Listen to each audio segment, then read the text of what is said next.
Hello dears, ഇന്ന് നമ്മൾ ചെയ്തിട്ടുള്ള ഒരു ചട്ടിപ്പത്തിരിയാണ്. അതിന് ഒരു കപ്പ് മൈദയിലേക്ക് ഒരു മുട്ടയും ആവശ്യത്തിനുള്ള ഉപ്പും പിന്നെ കുറച്ച് പാലും കൂടെ ചെയ്തിട്ട് നമ്മൾ മിക്സ് ചെയ്തെടുക്കുന്നുണ്ട്. ഒരു മിക്സിയുടെ ജാറിലേക്ക് ഇട്ടിട്ട് നല്ലപോലെ ഒന്ന് അടിച്ചെടുക്കുന്നുണ്ട് കേട്ടോ. ഈ ഒരു പരുവത്തിൽ അടിച്ചെടുത്തിട്ടുണ്ട്. എന്നിട്ട് നമ്മളൊരു പാൻ വെച്ചിട്ട് അതിനകത്തേക്ക് ഈ മിക്സ് ഒഴിച്ചെടുത്ത് ചുറ്റിച്ച് ഇത് നൈസായിട്ടുള്ള ദോശ ചുട്ടെടുക്കുന്നുണ്ട്. ഇതുപോലെ നൈസായിട്ടുള്ള ദോശ ഒരു 6 ദോശ ഞാൻ ചുട്ടെടുത്ത് വെച്ചിട്ടുണ്ട് കേട്ടോ. ഇനി വേണ്ടത് ഫില്ലിങ്ങിന് വേണ്ട മിക്സാണ്. അതിന് വേണ്ടിയിട്ട് കുറച്ച് ചിക്കൻ ഞാൻ കുരുമുളകും ഉപ്പും ഇട്ടിട്ട് വേവിച്ച് ക്രഷ് ചെയ്തെടുത്ത് വെച്ചിട്ടുണ്ട്. ഇതിലേക്ക് കുറച്ച് ക്യാരറ്റ് ഇതുപോലെ അരിഞ്ഞ് വെച്ചിട്ടുണ്ട്, കുറച്ച് ക്യാബേജ്, പിന്നെ ഒരു സവോള അതുപോലെ കൊത്തി അരിഞ്ഞ് വെച്ചിട്ടുണ്ട്, ഒരു പച്ചമുളകും കൂടെ ഇതുപോലെ അരിഞ്ഞ് വെച്ചിട്ടുണ്ട് കേട്ടോ. എന്നിട്ട് നമുക്ക് 2 മുട്ട ഇതുപോലെ ഒരു ബൗളിലേക്ക് എടുത്ത് വെച്ചിട്ട് അതിലേക്ക് കുറച്ച് പാലും കൂടെ ആഡ് ചെയ്ത് കൊടുക്കുക. ഒരു സ്പൂൺ കുരുമുളക് പൊടി ഇടുന്നുണ്ട്, ഒരു നുള്ളി ഉപ്പും കൂടെ ചേർത്ത് കൊടുക്കുന്നുണ്ട്. എന്നിട്ട് ഇതുപോലെ നല്ലപോലെ ഒന്ന് മിക്സ് ചെയ്തെടുക്കണം. കുറച്ചും കൂടെ പാല് ഞാനൊരു 3/4 കപ്പോളം പാല് ഞാൻ ഇതിലേക്ക് ആഡ് ചെയ്ത് കൊടുക്കുന്നുണ്ട്. കുറച്ചും കൂടെ പാല് ഞാനിപ്പോൾ ആഡ് ചെയ്ത് കൊടുക്കുന്നുണ്ട് കേട്ടോ. എന്നിട്ട് 3/4 കപ്പ് പാല് ഇതിലേക്ക് ഞാൻ ആഡ് ചെയ്ത് കൊടുത്തിട്ട് ഇതുപോലെ മിക്സ് ചെയ്തെടുത്തിട്ടുണ്ട്.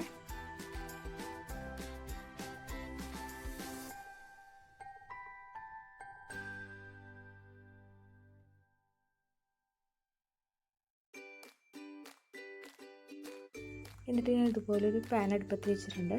അതൊന്ന് ചൂടായതിന് ശേഷം കുറച്ച് വെളിച്ചെണ്ണയും കൂടെ അതിലേക്ക് ഒഴിച്ചു കൊടുക്കുന്നുണ്ട്. വെളിച്ചെണ്ണ ഒന്ന് ചൂടായതിന് ശേഷം നമ്മൾ അരിഞ്ഞു വെച്ചിരിക്കുന്ന സവാള അതിലേക്ക് ഇട്ട് കൊടുത്ത് കുറച്ച് ഉപ്പും കൂടി ചേർത്തിട്ട് ഒന്ന് ഇളക്കി കൊടുക്കുന്നുണ്ട്. അതിലേക്ക് നമുക്ക് അരിഞ്ഞു വെച്ചിരിക്കുന്ന പച്ചമുളക് ഇട്ട് കുറച്ച് ഇഞ്ചി വെളുത്തുള്ളി പേസ്റ്റ്, ഒരു സ്പൂൺ ഇഞ്ചി വെളുത്തുള്ളി പേസ്റ്റും കൂടെ ഞാൻ അതിലേക്ക് ആഡ് ചെയ്ത് കൊടുത്തിട്ട് ആ പച്ചമണമൊക്കെ ഒന്ന് മാറി വരുന്നത് പോലെ നല്ലപോലെ ഒന്ന് ഇളക്കി കൊടുക്കുന്നുണ്ട് കേട്ടോ. ഒരു ചെറിയ ബ്രൗൺ കളർ ആവുന്നത് വരെ ഞാൻ ഇളക്കി കൊടുത്തിട്ടുണ്ട്. അതിന് ശേഷം നമ്മൾ ആ അരിഞ്ഞു വെച്ചിരിക്കുന്ന ക്യാരറ്റും ക്യാബേജും കൂടെ ആഡ് ചെയ്ത് കൊടുക്കുന്നുണ്ട്.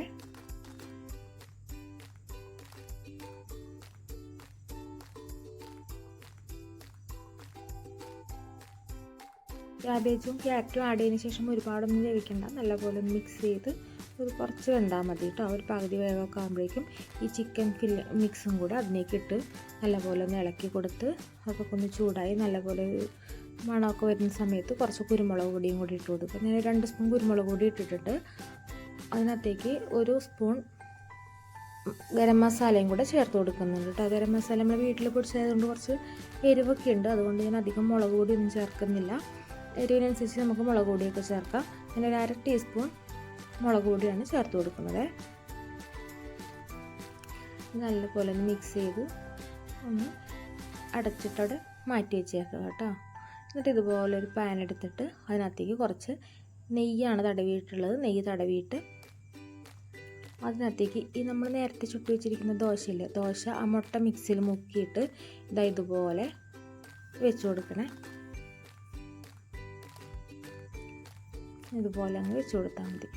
എന്നിട്ട് അതിൻ്റെ മുകളിലേക്ക് നമ്മൾ നേരത്തെ എടുത്ത് വെച്ചിരുന്ന ഫില്ലിങ്സ് എല്ലാം കൂടെ ഇതുപോലെ നിരത്തി കൊടുക്കുന്നുണ്ട്. എല്ലാ ഭാഗത്തേക്കും ആവുന്ന പോലെ ഇതുപോലെ നിരത്തി കൊടുക്കണം കേട്ടോ. എന്നിട്ട് നമ്മൾ ചുട്ടിരിക്കുന്ന ഓരോ ദോശയില്ലേ, ആ ദോശ ഇതുപോലെ മുട്ട മിക്സിൽ മുക്കിയിട്ട് വീണ്ടും ഇതിൻ്റെ മുകളിലേക്ക് വെച്ച് കൊടുക്കുകയാണ് ചെയ്യേണ്ടത്. അതുപോലെ വെച്ച് കൊടുക്കണം. മുട്ട മിക്സ് നോക്കിയിട്ട് വീണ്ടും ഫില്ലിങ്സ് ഇട്ട് കൊടുക്കണം. അങ്ങനെ നമ്മൾ ചുട്ടിരിക്കുന്ന 6 ദോശയും ഇതുപോലെ വെച്ചതിന് ശേഷം ലാസ്റ്റിലൊരു ദോശ മാത്രം നമ്മൾ മുട്ട മിക്സിൽ മുക്കാതെയാണ് വെച്ച് കൊടുക്കുന്നത്. ബാക്കി എല്ലാ ദോശയും ഇതുപോലെ മുക്കിയിട്ടാണ് വെച്ച് കൊടുക്കുന്നത് കേട്ടോ. ചെറുതായിട്ടൊന്ന് പൊട്ടിപ്പോയിട്ടൊക്കെ ഉണ്ട് ദോശ, കനയില്ലാത്ത ദോശ ആയത് കാരണം. പിന്നെ ലാസ്റ്റിലെ ദോശ നമ്മൾ വെച്ച് കൊടുത്തിട്ട് ബാക്കിയുള്ള മുട്ടയും പാലും കൂടെ മിക്സ് ചെയ്തതില്ലേ അതിനകത്തേക്ക് എല്ലാ ഭാഗത്തേക്കും നല്ലപോലെ ആവുന്ന രീതിയിൽ ഇതുപോലെ ഒഴിച്ചു കൊടുക്കുന്നുണ്ട് കേട്ടോ. എന്നിട്ട് ആ സമയം കൊണ്ട് നമ്മളൊരു ദോശച്ചട്ടിയോ അല്ലെങ്കിൽ ദോശക്കല്ലോ നോൺ സ്റ്റിക്കിൻ്റെ പാനോ എന്തെങ്കിലും ഒന്ന് അടുപ്പത്ത് വെച്ച് ചൂടാവാൻ വേണ്ടി വെച്ചിട്ടുണ്ട്. ആ ചൂടായ പാനിൻ്റെ മുകളിലേക്ക് നമുക്കിത് വെച്ച് കൊടുക്കണം. ഞാനൊരു ദോശക്കല്ലാണ് എടുത്തിട്ടുള്ളത്. അപ്പോൾ ആ ദോശക്കല്ലിൻ്റെ മുകളിലേക്ക് ദോശക്കല്ലെല്ലാം പോലെ ചൂടായതിന് ശേഷം ഈ ഫില്ലിങ്സ് എല്ലാം കൂടെ നമ്മളതിൻ്റെ മുകളിലേക്ക് വെച്ച് കൊടുത്തിട്ട് ലോ ഫ്ലെയിമിലിട്ടിട്ട് ഒരു 20 മിനിറ്റ് വേവിച്ച് കഴിഞ്ഞാൽ നമുക്ക് നല്ല അടിപൊളിയായിട്ടുള്ള ചട്ടിപ്പത്തിരി കിട്ടും കേട്ടോ.